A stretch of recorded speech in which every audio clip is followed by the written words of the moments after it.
Hello everyone, कैसे आप। मैं आपको वेलकम करता हूँ अपनी इस यूट्यूब चैनल पे। तो ये है computer applications for JKSSB accounts assistant. एक बार फिर हम बात करने वाले हैं ऑन इनपुट डिवाइसेस। और उससे पहले हम डिस्कस करेंगे जो 8th वीडियो था इस सीरीज़ का, और ये आज है 9th वीडियो। और 8th वीडियो में जो क्वेश्चन अवेलेबल है पहले हम उसको सॉल्व करते हैं। उसका क्वेश्चन ये था कि good drum scanners have a resolution ranging between 7000 to 10,000 dots per inch. Option A, option B 6000 to 9000 DPI, option B 8000 to 11,000 DPI and option D 9000 to 12,000 DPI। इसका करेक्ट आंसर है 8000 to 11,000 DPI। तो ये आपको मिलेगा। जो मैंने इससे पहले जो प्रीवियस वीडियोस मैंने डिस्कस किए हैं उनको देखने के बाद आप जो हैं उनमें भी मैंने जो क्वेश्चंस आपको करवाए हैं तो उनकी आप जो हैं उनको देखना, तो आपको बहुत सारी नॉलेज मिलेगी इस एग्ज़ाम के हवाले से जो JKSSB accounts assistant post for panchayat आने वाले हैं। तो बाकी जो भी एग्ज़ाम्स होते हैं उनमें भी जिनमें भी कंप्यूटर का सिलेबस होता है तो आपको वहाँ भी मदद मिलेगी। तो गैज़ आइए पहले हम एक ओवरव्यू लेते हैं जो भी अभी तक मैंने 3 वीडियोस अपलोड किए हैं अबाउट इनपुट डिवाइसेस। तो पहले हम एक ओवरव्यू देखते हैं उनका कि मैंने क्या बताया है उन वीडियोस में कि इनपुट डिवाइस जो हैं ये दो तरह के हैं। एक जो है वो उनको कहते हैं ऑनलाइन और डायरेक्ट डाटा एंट्री डिवाइसेस। तो ये क्या है, इनको डायरेक्ट CPU से कनेक्ट किया जाता है। इनमें आते हैं ये जो इनको कहते हैं ये कीबोर्ड्स और लोकेटेड डिवाइसेस, जिनमें आते हैं mouse, track ball, touch pad, digitising tablet and joysticks. और इनमें एक और है जिनको कहते हैं इंटरफेस और पिक डिवाइसेस, जिनमें मैंने ऑलरेडी आपके साथ डिस्कस किया है light panels and touch screens.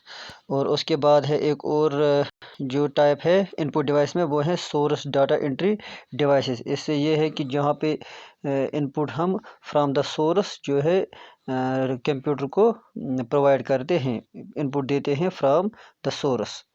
तो इसमें हमने अभी तक डिस्कस किए हैं और इसमें हमने पढ़ा जो पढ़ने हैं डिवाइसेस वो हैं फ्रॉम पार्ट ए यानी video digitiser till part H यानी MIDI, जिसकी फुल फॉर्म है म्यूज़िकल इंस्ट्रूमेंट डिजिटल इंटरफेस। ये आप याद रखना।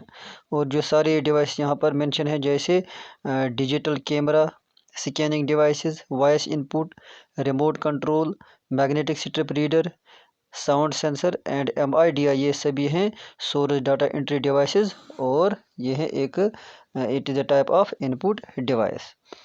तो अभी तक हमने ये वीडियो डिजिटाइज़र पे जो है वीडियो भी बनाया है, डिजिटल कैमरा भी आपको बताया है, और स्कैनिंग डिवाइस में मैंने आपको बताया स्कैनर्स क्या है, जिनमें 3 टाइप्स और है जैसे flat bed, hand held and drum scanners हैं, ये भी मैंने आपको बताया है। फील्ड स्कैनर्स हैं जैसे जिसमें आते हैं hand held digital cameras and camcorders, यानी ये इनको हम फील्ड में ले जाकर इनपुट जो है कंप्यूटर को देते हैं। और ये जो scanners flat bed hand held इनको हम एक जगह पे यानी ऑफिस में यूज़ करते हैं। और इनमें स्कैनर्स में एक और भी डिवाइस हैं, उनको हमने डिस्कस किया है जैसे OMR यानी ऑप्टिकल मार्क रीडर, OCR यानी ऑप्टिकल कैरेक्टर रीडर, MICR यानी magnetic ink character recognition and bar codes. तो बार कोड जो है इनको हम आज डिस्कस करेंगे, और जो बाकी ये सोर्स डाटा एंट्री डिवाइस जहाँ पर मैंने आपको बताया इनको भी हम डिस्कस करने वाले हैं। तो इस वीडियो को एंड तक ज़रूर देखें, और अगर आप नए हैं इस चैनल पे तो इसको सब्सक्राइब भी करें और बेल आइकन पे भी दबाएं ताकि आपको नए वीडियोस की अपडेट्स मिलेंगी। और ये सब्सक्रिप्शन बिल्कुल फ्री है। और बार कोड रीडर जो है ये भी स्कैनर्स हैं, स्कैनिंग डिवाइस में आते हैं, इनपुट डिवाइस है। और ये जो है रीड करते हैं बार कोड्स। तो पहले आप देखेंगे कि what these bar codes are. तो बार कोड्स होते हैं these are series of thick and thin vertical lines grouped together. जिस तरह यहाँ पर ये फिगर यहाँ पर है तो इस तरह दिखते हैं ये बार कोड्स, ये thick and thin vertical lines होते हैं। और दीज जो है कंटेन ग्रुप ऑफ 13 डिजिट्स। तो एक बार कोड में 13 डिजिट्स होते हैं, ये आप याद रखना। और इन 13 डिजिट्स को हम जो है 4 हिस्सों में बांटते हैं। और जो 4 हिस्से हैं वो इस तरह की, जो पहले 2 डिजिट्स हैं यहाँ पर जैसे यहाँ पर हमने मेंशन किया है 40, तो ये पहले के 2 डिजिट्स रिप्रेजेंट करते हैं कंट्री ऑफ ओरिजिन, यानी को जो प्रोडक्ट जिस प्रोडक्ट पे बार कोड है उसके जो पहले के 2 डिजिट्स है वो रिप्रेजेंट करेंगे उस कंट्री का नाम या उस कंट्री को जहाँ पर वो प्रोडक्ट बना है। उसके बाद है नेक्स्ट 5 डिजिट्स, वो रिप्रेजेंट करते हैं मैन्युफैक्चरर। और उसके बाद अगेन नेक्स्ट 5 डिजिट्स वो रिप्रेजेंट करते हैं produce code. And the final digit वो रिप्रेजेंट करते हैं चक डिजिट, और ये चक डिजिट कैलकुलेट किया जाता है। तो अगर इसकी कैलकुलेशन जो है सही प्रॉपरली नहीं की जाए होती है तो फिर वहाँ पर प्रोड्यूस हो जाता है एरर। तो ये बार कोड एरर प्रोड्यूस करता है। और this can be seen when it creates a beeping sound, यानी बीप्स वहाँ पर प्रोड्यूस होते हैं जो कि क्विक साउंड्स। तो इनसे हमें पता चलता है कि बार कोड जो है सही रीड नहीं हो पाया है। और जब ऐसा होता है तो फिर जो है ये बार कोड रीडर किसी काम के नहीं रहेगा। तो इसके बाद हमें फिर कीबोर्ड के ज़रिए ये बार कोड फीड करना पड़ता है कंप्यूटर में, तो जो एक टाइम कंज्यूमिंग है। तो इसलिए हमें ख्याल रखना पड़ता है बार कोड रीडर्स में जब हम ये फाइनल डिजिट जो है कैलकुलेट करते हैं। और ये कौन सी टेक्नोलॉजी इस्तेमाल करते हैं बार कोडर, दे यूज़ लेज़र बीम। तो लेज़र बीम जो है ये इस्तेमाल करते हैं टू रीड बार कोड। और जो बार कोड रीडर हैं इनको यूज़ कहाँ पर किया जाता है, where there is an EPOS terminal, जहाँ पर electronic point of sale, EPOS मतलब electronic point of sale terminal होता है, यानी शॉप्स पे होता है या डिपार्टमेंटल स्टोर्स पे मिलता है। तो वहाँ पे ये बार कोड रीडर्स यहाँ पर इस्तेमाल होते हैं। और इन बार कोड रीडर्स की कुछ एडवांटेजेस हैं, जैसे they are fast and accurate, और all the details about country of origin या मैन्युफैक्चरर ये स्टोर होते हैं इन्वेंट्री फाइल में, जो इन्वेंट्री फाइल होते हैं जो इसमें ये किसी कंप्यूटर डिवाइस में। और डिसएडवांटेज में ये है कि these bar codes they often get damaged, और उसके बाद ये टाइम कंज्यूमिंग प्रोसेस बन जाती है व्हेन वी यूज़ कीबोर्ड।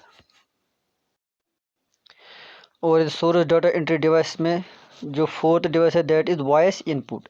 तो ये क्या है, ये जब हम input by simply talking into A microphone, यानी अगर हमें इनपुट देना है तो हम जब सिर्फ बात बोलते हैं या कोई आवाज़ देते हैं किस में, माइक्रोफोन में, तो that is called voice input, उसको वॉइस इनपुट कहते हैं। और ये वॉइस इनपुट डिवाइस क्या है, इसमें एक स्पेशल सॉफ्टवेयर है किस लिए, टू रिकॉग्नाइज द वॉइस, यानी जो वॉइस हम speak what we speak into the microphone that is to be recognized, और वो रिकॉग्नाइज होती है एक स्पेशल सॉफ्टवेयर से। और इसके लिए ट्रेनिंग देनी पड़ती है कि सही प्रोनाउंसिएशन हो ताकि फिर वो रिकॉग्नाइज हो पाए। और उसके बाद ये जब ये प्रोनाउंसिएशन सही है तो उसके बाद वो इंटरप्रेट किया जाता है and transfer to the computer, उसके बाद वो कंप्यूटर को ट्रांसफ़र किया जाता है। और किस लिए, टू कन्वर्ट टू इंस्ट्रक्शन, ताकि उनको जो है इंस्ट्रक्शन में कन्वर्ट किया जाए किस फंक्शन के लिए वो जो है वॉइस हम देते हैं उस इंस्ट्रक्शन में वो कन्वर्ट होती हैं। और इसके यूजेस जो है they are use to input text to word processing software, word process software में टेक्स्ट देने के लिए हमें वो ये वॉइस देनी पड़ती है। और कंट्रोलिंग डिवाइसेस कुछ है उनमें भी हम जो है इनको कंट्रोल कर सकते हैं बाय वॉइस इनपुट। तो मिसाल तौर पर यहाँ पर इलेक्ट्रॉनिक डोर्स एंड मशीन्स हैं, तो अगर इलेक्ट्रॉनिक डोर जो है उसको ओपन करना है तो we do not click on the open button but we just speak open, the door will open. तो इस तरह वॉइस इनपुट काम करता है। इसके एडवांटेज इस तरह है कि they are useful for users unable to use keyboards और माउस, यानी बहुत सारे ऐसे होते हैं जिनको कीबोर्ड या माउस इस्तेमाल करने में दुश्वारी होती है या नहीं आता है, तो ये वॉइस इनपुट इस्तेमाल कर सकते हैं वहाँ पर। और डिसएडवांटेजेस भी हैं कि वॉइस रिकॉग्निशन ये एक tedious and time consuming job बन जाता है। और ये जो सॉफ्टवेयर है फॉर वॉइस रिकॉग्निशन ये अभी भी एक्यूरेट नहीं है। और उसके बाद है एक और device that is remote control, ये भी एक सोर्स डाटा एंट्री डिवाइस है। तो इसके ज़रिए क्या किया जाता है कि input data at A distance, यानी अगर हमें दूर से किसी प्रोसेसिंग यूनिट में इनपुट देना हो तो वो हम इस रिमोट कंट्रोल से दे सकते हैं। तो ये एक कन्वीनियंस है, यानी हमें उठ के प्रोसेसिंग यूनिट में नहीं जाना पड़ता, बल्कि हम दूर बैठकर उसको इनपुट दे सकते हैं इस रिमोट कंट्रोल के ज़रिए। फॉर मिसाल के तौर पर वीडियो रिकॉर्डर्स में है, वहाँ पर एक हैंड सेट होता है एज रिमोट कंट्रोल, और उसमें कुछ स्पेशल कीज़ होते हैं फॉर इनपुट। तो इसमें ये टेक्नोलॉजी इस्तेमाल होती है remote control, that is infrared sensor होता है on the man processing unit, जिसमें हमें इनपुट देना है होता है, उसमें इंफ्रारेड सेंसर होता है that picks up signals when keys are pressed on this hand set. और इसके एडवांटेजेस इस तरह है कि it provides us a convenience of inputting and working away, यानी दूर से काम करना, इसके लिए वो हमें कन्वीनियंस, ये आसाइश पैदा करते हैं। और डिसएडवांटेज ये है कि miss placement of this remote control often happens, यानी ये स्मॉल साइज होता है तो हम इसको सही तरह से नहीं रख सकते हैं, तो इसको फिर बार बार ढूंढना पड़ता है, ये एक डिसएडवांटेज है इसका। और second, processor and remote should be nearer, यानी जो प्रोसेसिंग यूनिट है या रिमोट कंट्रोल, ये दो डिवाइस जिनसे ये जिस रिमोट से जिस प्रोसेसिंग यूनिट को इनपुट देना होता है, तो इनके दरमियान दूरी उतनी ज़्यादा नहीं होनी चाहिए कि बीच में जो है ये सिग्नल्स वो कैच ना कर पाए, ये इसका डिसएडवांटेज है। तो फिर है मैग्नेटिक स्ट्रिप रीडर, ये भी एक सोर्स डाटा एंट्री डिवाइस है। ये क्या है कि dark looking strip on back of plastic cards, तो लाइक बैंक कार्ड्स होते हैं, और ये जो प्लास्टिक कार्ड्स कुछ होते हैं उनके पीछे से कुछ डार्क लुकिंग स्ट्रिप या कुछ टेक्स्ट होता है। तो जैसे बैंक कार्ड, जैसे एटीएम या क्रेडिट या डेबिट कार्ड्स होते हैं, तो उनके पीछे जो हम लिखते हैं वो एक मैग्नेटिक स्ट्रिप होता है, तो उसको रीड करने के लिए ये डिवाइस होता है मैग्नेटिक स्ट्रिप रीडर। तो ये क्या रीड कर इस मैग्नेटिक स्ट्रिप पे क्या मिलता है हमें, details about account numbers, number of the owner and other details. तो ये किस लिए है कि this device reads data on magnetic strip to take out money, तो जिस तरह जब हमें पैसे निकालने होते हैं तो हम ये डाटा स्ट्रिप रीडर में ये स्ट्रिप जो है मैग्नेटिक स्ट्रिप इस्तेमाल करते हैं, जैसे एटीएम कार्ड वगैरह। And there are some notes about MSR, यानी मैग्नेटिक स्ट्रिप रीडर्स के बारे में कुछ बातें हैं जो हमें कंफ्यूज कर सकते हैं, जिन पे क्वेश्चंस आ सकते हैं। वो ये है कि ये आपको याद रखना है, जैसे money taken from account is not, ये जो मनी है वो अकाउंट से जो है लिया जाता है, ना कि कार्ड से। दूसरी बात यह है कि data on the strip does not change. Third is no balance is recorded on the card. Fourth is no details about credit limit और पुट ऑन द कार्ड। तो ये जो है सभी इस रीडर यानी उस डिवाइस में रहते हैं। और फिर ये किन जगहों पे इस्तेमाल होते हैं, in supermarkets, shops and at place with EPOS, यानी इलेक्ट्रॉनिक पॉइंट ऑफ सेल, जहाँ पर अवेलेबल हो तो वहाँ पर ये मैग्नेटिक स्ट्रिप रीडर्स इस्तेमाल होते हैं। तो इनके एडवांटेजेस ये हैं कि दे रीड मैनी टाइम्स, तो वो बार बार हम उनको इस्तेमाल कर सकते हैं विदाउट डैमेज, तो डैमेज किए बगैर, यानी बहुत इनकी वैलिडिटी बहुत लंबी होती है। And second, data is not visible to people, तो लोगों को जो है डाटा नहीं दिखता है, बल्कि उसी को दिखता है जो ओनर होता है। सेकंड के स्ट्रिप्स और नॉट एक्सपेंसिव, जो स्ट्रिप्स होते हैं इन कार्ड पे वो उतने एक्सपेंसिव नहीं होते हैं। And they are quick and convenient, तो फास्ट होते हैं, जल्दी जल्दी हमें इनसे काम निकलता है। फिर है डिसएडवांटेजेस कि स्ट्रिप्स गेट डैमेज्ड, वो कुछ कभी कभी डैमेज हो जाते हैं। तो फिर सेकंड ये है कि रीडर्स जो होते हैं स्ट्रिप रीडर्स, वो टूट जाते हैं, they break down. Second disadvantage ये है कि ordinary equipment is used so the data does not change, यानी इसमें मामूली से इक्विपमेंट इस्तेमाल होते हैं, तो फिर जो है ये डाटा है अगर हमें चेंज करना होता है तो वो हम नहीं कर पाएंगे। तो therefore they have been replaced by smart card, जिनमें आज चिप बेस्ड कार्ड्स होते हैं।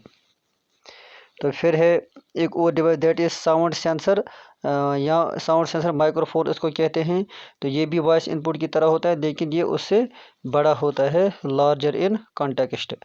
तो ये क्या करते हैं, they detect sounds inputs to computer, ये पहले साउंड को डिटेक्ट कर फिर उसको इनपुट करते हैं कंप्यूटर में। और ये क्या करते हैं, एनालॉग साउंड जो होते हैं उसको कन्वर्ट करते हैं इनटू डिजिटल फॉर्मेट, और जो डिजिटल फॉर्मेट फिर क्या आता है हमें इन टेक्स्ट फॉर्म। तो ये टेक्स्ट फिर सेव किया जाता है एज वर्ड प्रोसेस्ड फाइल, और इस्तेमाल होता है इन मल्टीमीडिया टीचिंग सॉफ्टवेयर। इसके एडवांटेजेस हैं कि it is useful for disabled people. Second, it helps add spoken messages और music to our own presentation और इवन ईमेल्स। तो अगर हमें स्पोकन मैसेज या म्यूज़िक ऐड करना हो तो वह हम इसके ज़रिए कर सकते हैं साउंड सेंसर्स के ज़रिए। डिसएडवांटेजेस में ये है कि distortion happens in case of background noise. अगर बैकग्राउंड नॉइज़ वहाँ पर है जहाँ पर आप ये साउंड सेंसर इस्तेमाल करते हैं तो ये वॉइस जो है वो डिस्टॉर्ट होके जाएगी, तो फिर जो है and this background noise is difficult to cut, तो ये इसका डिसएडवांटेज है। सेकंड यह है कि sound sampling produce very large file. तो यहाँ पर जो है वो बहुत ज़्यादा मेमोरी चाहिए अगर हमें साउंड सैम्पलिंग करनी हो, यानी एनालॉग को डिजिटल में कन्वर्ट करना हो। तो फिर है लास्ट डिवाइस, यहाँ पर हम इनपुट डिवाइस जो है यहाँ आज हम ख़त्म करेंगे। तो ये है MIDI यानी म्यूजिकल इंस्ट्रूमेंट डिजिटल इंटरफेस। ये आप याद रखना, म्यूजिकल इंस्ट्रूमेंट डिजिटल इंटरफेस, आप इसको लिख भी सकते हैं।